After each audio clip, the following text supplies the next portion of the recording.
Some heartbreaks don't make a sound, but they silence everything inside you.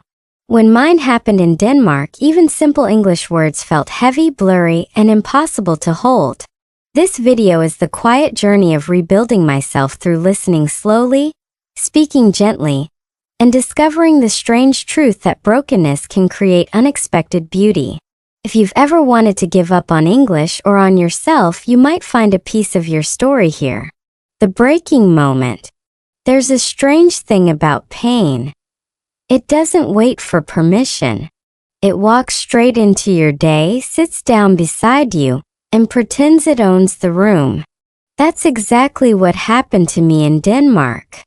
One ordinary afternoon, in a small apartment with windows that loved the cold more than the sunlight, my world fell apart quietly. So quietly that even the air felt confused about what to do next. And in that moment, something unexpected happened. My English disappeared with my confidence. It's funny how the mind works.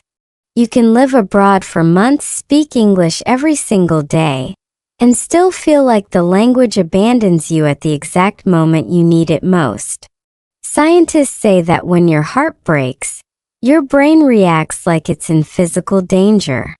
Stress chemicals flood your thoughts. Memory becomes foggy. Words, especially foreign ones, slip away as if they were never yours. Basically, your nervous system throws a tantrum on your behalf. And mine? Oh, it was performing a full Broadway show that I remember standing in the kitchen, holding a cup of lukewarm coffee, trying to form one simple English sentence. Just one. But my mouth refused to cooperate, like it suddenly forgot the choreography of speech. My voice cracked, not from emotion, but from the sheer panic of feeling incapable. It was the kind of moment that makes you question everything. Why am I even here? Why am I still trying? What's the point of learning English if I can't use it when it matters? And yet, something inside whispered, not loudly, not bravely, but gently. It said, "This is the moment you start again. Not from strength, not from confidence, but from brokenness." And maybe that's the most honest place to begin. You see, every journey has that one turning point where everything feels impossible. For me, it was that small Danish kitchen, the quiet crack in my chest, and the realization that language isn't learned by perfection. It's learned by survival, by staying, by breathing through the fear, by picking up one word at a time like tiny pieces of glass. That day didn't make me stronger, didn't make me wise. It simply made me aware. When something breaks, it doesn't end the story. It rewrites it. And that rewrite was the beginning of my new English, the kind that grows slowly, honestly, and a little bit beautifully from the ruins. Silence in a foreign land. Silence behaves differently when you're far from home. Back in my country, silence was peaceful, something you chose when you wanted to think. But in Denmark, silence felt like a room that kept shrinking, slowly pressing against my chest until breathing required effort. It wasn't the silence of nature or calm mornings. It was the silence that comes from not having the right words at the right time. A silence born from fear, from loneliness, from standing in a foreign land where even asking for help felt like a test you weren't prepared for. There's a strange truth about moving abroad.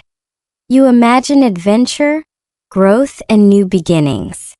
What you don't imagine is how loud your insecurities become when nobody around you speaks your language. You walk into a supermarket. You hear conversations you can't fully follow. You smile to hide the confusion. And suddenly English becomes not just a skill but a lifeline. And when that lifeline feels thin, everything else feels fragile. Psychologists say that your brain needs a sense of belonging to function well in communication. Without it, your cognitive load increases.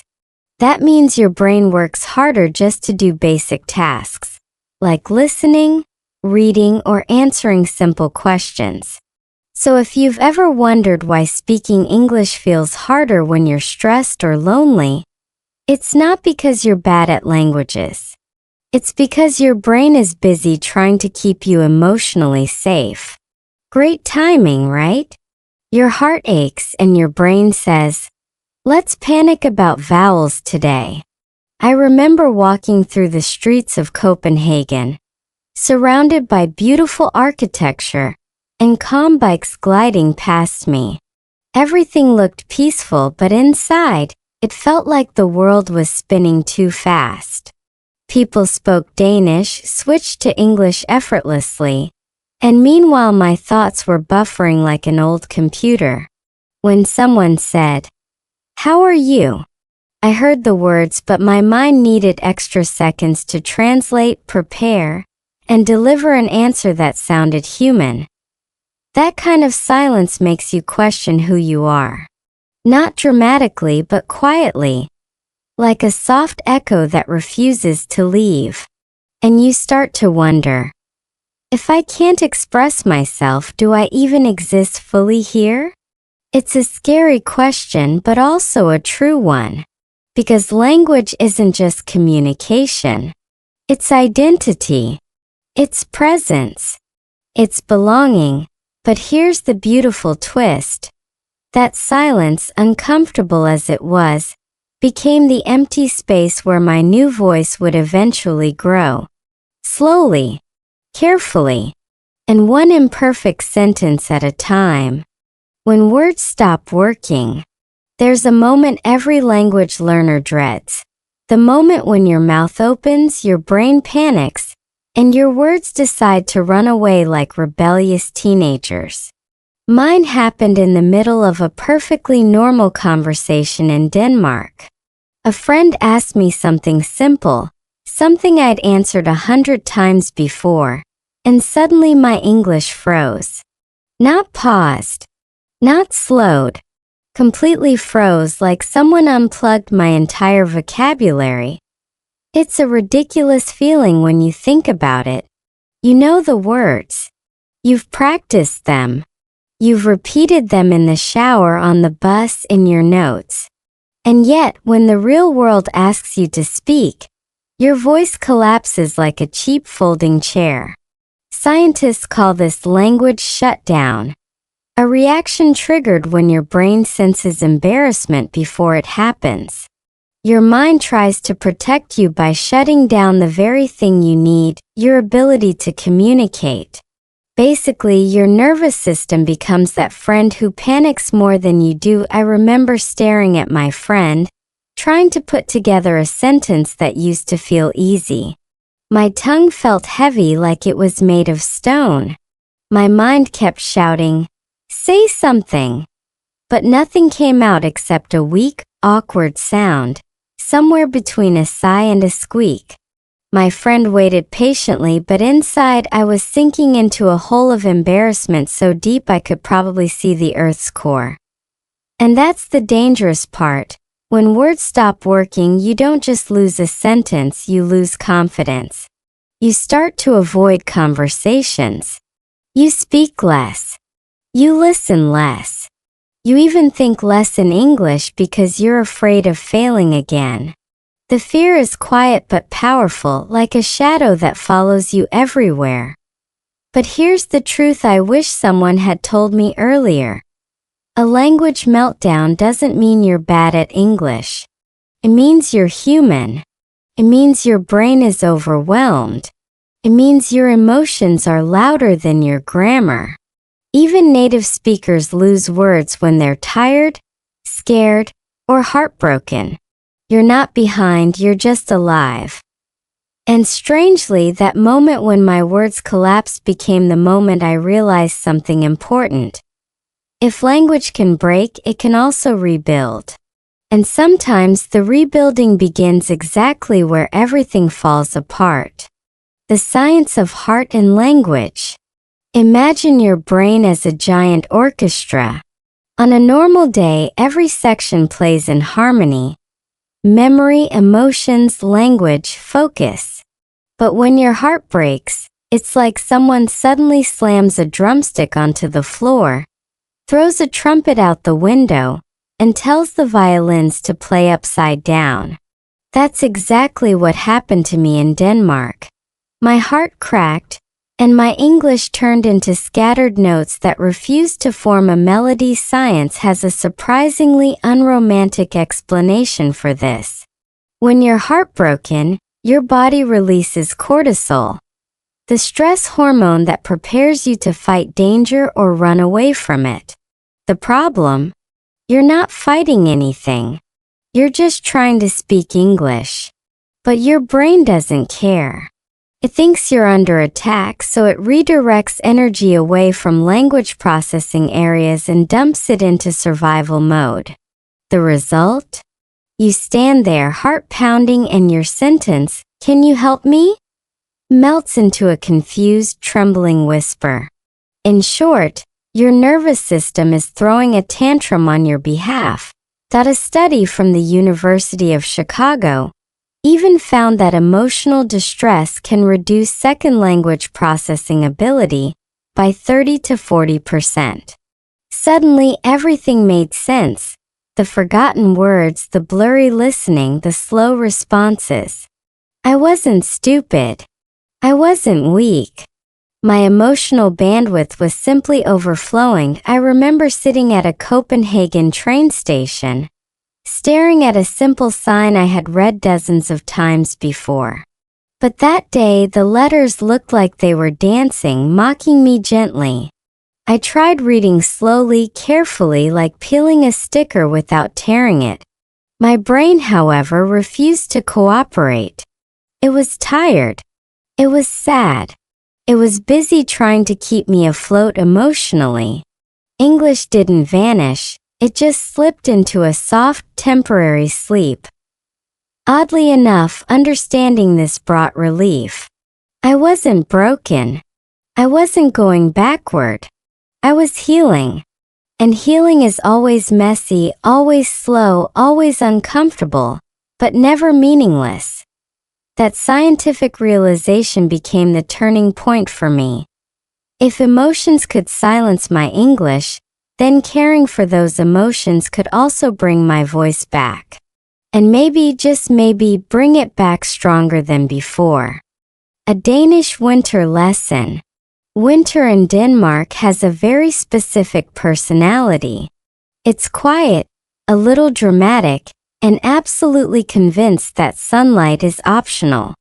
On one of those icy mornings when the sky looked like it forgot how to smile, I learned one of the most important lessons of my English journey, completely by accident. It happened while I was standing at a bus stop, shivering inside 3 layers of clothing, wondering why my life suddenly felt like a slow-motion documentary with depressing background music. There was an older Danish woman waiting beside me. She looked calm in a way only people who grew up with cold weather can manage. She said something in Danish, soft, rhythmic, almost like a lullaby. I didn't understand a single word. My brain tried to translate, panicked, gave up, and decided to send me a polite internal message. "Good luck, buddy." So I smiled awkwardly. She paused, noticed my struggle, and switched to English. Slow, clear, gentle, like she knew I was carrying more than just heavy winter clothes. "Cold morning, isn't it?" she said. And something strange happened. My brain understood her perfectly. No buffering, no freezing, no mini heart attack. Why? Because her voice was slow. Her tone was warm. Her pace gave my nervous system time to relax. This wasn't a test. This wasn't pressure. This was kindness disguised as conversation. That tiny moment taught me something science fully supports. When you are emotionally overwhelmed, slow speech helps your brain process language more effectively. Researchers call it cognitive load reduction. I call it a miracle in a puffy jacket, so I decided to try something new. For the rest of the winter, whenever I listen to English podcasts, audiobooks, videos, I slowed everything down. Not to sound smarter, not to chase perfection, but to breathe, to heal, to reclaim my voice without fighting my own mind. And slowly something changed. English didn't feel like a mountain anymore. It felt like snow, soft, slow, gentle, falling at a pace I could finally follow. Some days I said just one sentence. Some days none. But every day I felt myself thawing from the inside. That Danish winter didn't teach me vocabulary. It taught me patience. It taught me softness. And it taught me the truth. Sometimes the way back to language starts with learning how to be gentle with yourself. Rebuilding through small sounds. There's a moment in every healing process when you realize the big steps aren't the ones that save you. It's the tiny ones, the ones so small they almost feel useless. That's how my English recovery began in Denmark. Not with full sentences, not with confident conversations, but with little sounds that barely qualified as language. And honestly, those tiny sounds were the first bricks of rebuilding both my voice and my heart. It started one night when I couldn't sleep. The room was quiet in that heavy Scandinavian way, where silence feels like fresh snow, soft but somehow louder than noise. I opened my phone, played a short English clip, and instead of repeating the sentence, I whispered just the first sound. Not the word. Just the sound. A soft, a gentle S, a shaky W. It felt ridiculous. My brain rolled its metaphorical eyes, but my nervous system relaxed. No pressure. No perfection. Just breath meeting sound. Scientists call this micro-repetition. It's the smallest, safest form of language practice, so small that your fear center, the amygdala, doesn't wake up to sabotage you. When you repeat little sounds, your brain builds confidence without triggering panic. It's like sneaking progress past your own emotional security system, so I kept going. Every morning while making coffee, I whispered the rhythm of sentences instead of the words. While walking to the metro, I quietly practiced the shape of English vowel sounds. While waiting at traffic lights, I mouthed little fragments of phrases like a secret code between me and the cold Danish air. And slowly, those tiny sounds grew into words. The words grew into short phrases. And the phrases, little by little, found the courage to become full sentences again. The best part. Nobody heard me. Nobody judged me. Nobody corrected me. For the first time, English felt like mine again, not a performance, not a test, not a battlefield. Just a place where I could rebuild safely. There's a kind of beauty in speaking quietly when the world feels too loud. A kind of strength in starting smaller than anyone expects. And a kind of magic in realizing that fluency isn't built by confidence. It's built by gentle persistence. Those small sounds didn't just rebuild my English, they rebuilt me. The beauty in broken English. There's an odd, unexpected magic in broken English. First, it feels humiliating. You stumble over words, mix tenses like a blender gone rogue, and pause so long that your listener wonders if you've turned into a statue. I know this feeling well. In Denmark, after months of slow recovery, I still made mistakes every day. But here's the thing, those mistakes became my teachers, my mirrors, and eventually my allies. You see, when your language is imperfect, something beautiful happens. You start noticing rhythm, intonation, and subtle gestures more than grammar rules. Listeners lean in. They smile. They correct gently or sometimes not at all. And for the first time, English stops being a barrier and becomes a bridge. A fragile, shining bridge connecting you to people and to your own voice. Brokenness, oddly, has its own kind of elegance. Research in linguistics supports this. Psychologists found that language learners who embrace mistakes retain vocabulary and pronunciation better than those who strive for perfection. The brain doesn't remember flawless repetition, as well as it remembers effort, struggle, and improvisation. In other words, each slip, each awkward sentence, each almost right pronunciation is like cement reinforcing neural pathways. Imperfection becomes progress. Missteps become milestones. I remember ordering coffee one morning. My Danish pronunciation of cappuccino made the barista giggle. I blushed. But she handed me my coffee, smiling warmly, and I laughed too. That single interaction, messy as it was, gave me more confidence than a month of silent practice. I realized beauty isn't found in flawless speech. Beauty is found in courage, in showing up, in embracing the cracks where the light gets in. Broken English taught me humility, patience, and humor. It reminded me that learning is a human process, not a performance. It reminded me that the journey matters more than perfection.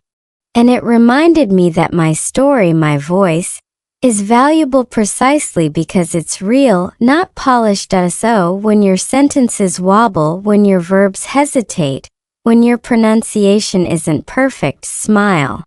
You are building something stronger than accuracy. You are building resilience. You are building beauty from brokenness. The Symphony Reborn. By the time spring arrived in Denmark, something unexpected had happened. My English, once fragile and hesitant, had started to sing. Not perfectly, not loudly, but with a kind of gentle rhythm that surprised even me. It was like a symphony born from broken instruments, a melody stitched together from mistakes, pauses, tiny whispered sounds, and patient practice. Each note imperfect, each phrase slightly jagged, yet together creating a music all my own. I realized that brokenness doesn't destroy beauty. It creates it. Every mispronounced word, every pause caused by fear, every sentence that came out awkwardly contributed to this symphony. The journey through silence, stress, and small victories had transformed my English, and more importantly, me. I had learned to listen slowly, speak gently, and read carefully, embracing the small triumphs that once seemed insignificant. Each day my voice became a little stronger, my understanding a little deeper. Science agrees with this approach. Neuroplasticity, the brain's ability to rewire itself, thrives on repeated, meaningful practice, even if imperfect. My broken English wasn't a failure. It was a workout for my brain. Every stumble, every awkward conversation, every whispered sound trained my ears, my mouth, and my mind. Little by little, my language and my confidence rebuilt itself, stronger and more resilient than before. Walking through the streets of Copenhagen, hearing English, Danish, and other languages swirl together, I felt a quiet pride. Not pride in perfection, but pride in persistence. In embracing failure, discomfort, and broken moments, I had found something deeper. A way to connect with the world, and with myself through language. And that is the lesson I want to leave you with. Your brokenness is not the end of your story. It is the raw material for a new beginning. If you feel lost, frustrated, or on the verge of giving up on English, or on yourself, remember that the smallest steps, the gentlest sounds, and the courage to keep going will eventually create your own symphony. A symphony only you can play, beautiful precisely because it was forged from imperfection.